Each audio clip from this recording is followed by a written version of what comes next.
Aladdin's lamp was found in dirty mud. The sun had just begun to rise. Beside a colorful village flowed a narrow, winding, muddy canal. Fallen leaves floated on the water, and a couple of dead trees lay partly submerged. A narrow road ran alongside the canal, with houses on both sides. A slim brick and stone footbridge crossed over it. A small forest stood in the distance. Little and Beetle were walking toward the forest. Next to the road was a dense forest. Hidden inside it was a tiny sewer. In the middle of the sewer, a mud-covered frog danced happily. On a nearby anthill, ants played football, while mosquitoes sang through the gaps between the leaves, and birds perched on tree branches filled the air with cheerful melodies. Life went on peacefully. But every now and then, the sewer suddenly shook. The ants became terribly frightened, thinking everything was about to collapse. The frogs lifted their heads, opened their eyes wide, and looked around, wondering where the strange trembling was coming from. As the trees began to shake, the mosquitoes flew around in panic. Seeing this, the birds stopped singing and tried to understand what was happening, but none of them could figure it out.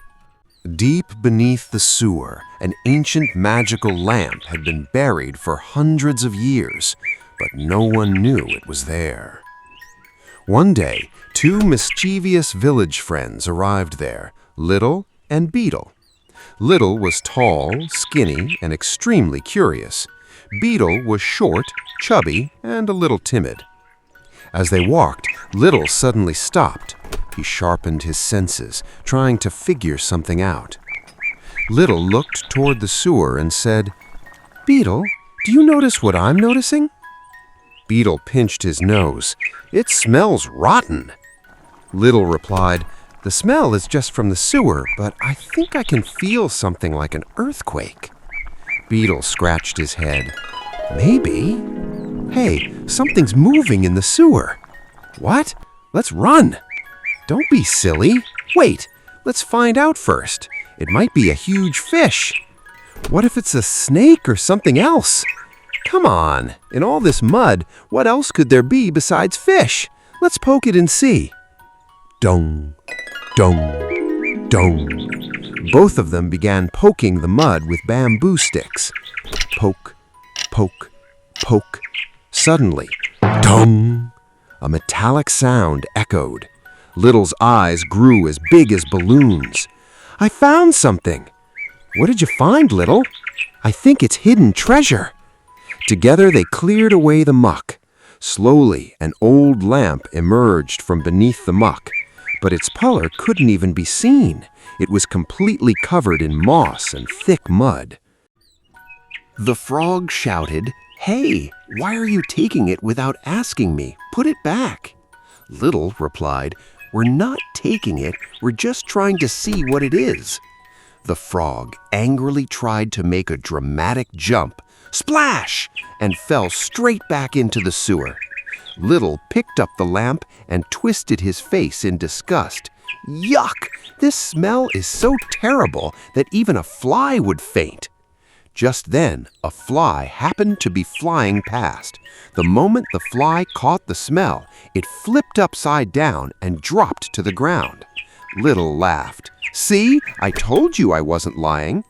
Beetle said, "If you take that thing home, your mom will leave both you and the lamp outside." Little smiled. "First, let's find out what it really is." Using a handful of leaves, they wiped away some of the mud and moss. At last, they realized it was an old magic lamp. Little began rubbing the lamp harder with the sleeve of his shirt. Once, twice, 3 times. "Is it clean enough now?" he wondered. Suddenly, the lamp began to shake. Dung, dung, dung. The ground trembled. Waves rippled through the sewer water. The frogs, mosquitoes, and ants lined up in fear. Everyone started trembling. Then, whoosh! Dark smoke began pouring out of the lamp, but it wasn't white. It was black and covered with muddy dust. Along with the smoke came such a horrible stench that Little shouted, "Little, that's not smoke, it's a storm of stink!" Beetle turned and tried to run away in panic, but Little grabbed the back of Beetle's shirt with one hand, stopping him from escaping, while both of them stared at the mysterious lamp. As the smoke slowly faded away, a gigantic genie appeared, but no one had ever seen a genie like him before. He wore a torn turban on his head, moss hung from his long beard, a snail rested on one shoulder, while his body was covered in thick mud. Rotten leaves clung to his other shoulder. The genie let out a huge yawn. He slowly opened his eyes and said, How many years have I been asleep?" An old turtle sitting nearby replied, "I counted for so long that all my teeth fell out." The genie waved his hand. A lump of mud flew straight into Beetle's face. Beetle yelled, "Ah, what kind of blessing is that?" The genie puffed out his chest. "I am the great, the mighty Aladdin's genie." Just then, his own smell reached his nose. He instantly covered his nose with both hands. "Ew! Whose smell is that?" Everyone shouted together, "Yours!"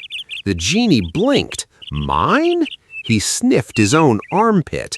Then he jumped so high that his head got stuck in a tree branch. "Oh no! I can't even stand my own smell!" Little rolled on the ground laughing. "Mr. Genie, how long has it been since you took a bath?"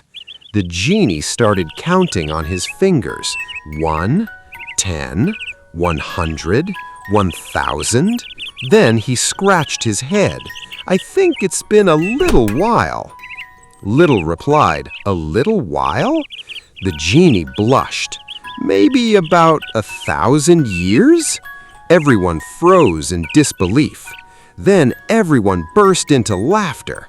Beetle asked, "How did you even sleep in that smell?"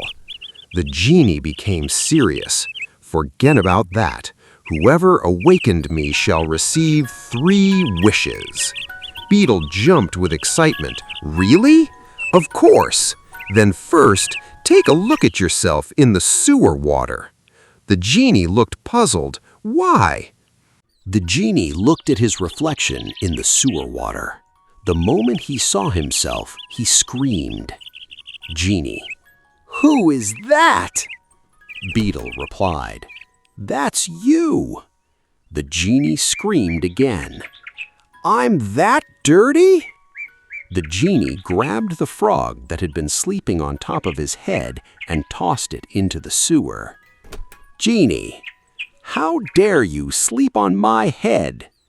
The frog yawned and replied, "Sorry, boss, I didn't realize it." Little and Beetle rolled on the ground laughing. The genie let out a deep sigh. "Alas, long ago kings summoned me to ask for gold. Now everyone just laughs at my smell." Little smiled warmly. "Don't worry, Mr. Genie. First, we'll clean you up. Then we'll watch your magic, go on adventures, eat lots of delicious food, and finally take both you and your treasure home." The genie nodded. "Let's get you cleaned up first." The genie was finally cleaned, but he still had no idea. The real danger wasn't his smell. After 1,000 years, the world had changed so much that even the genie's ancient magic had forgotten how to work. And that mystery is waiting for you in the next episode. So don't miss it. Keep watching the channel and don't forget to like, share, and comment so you'll never miss the next adventure.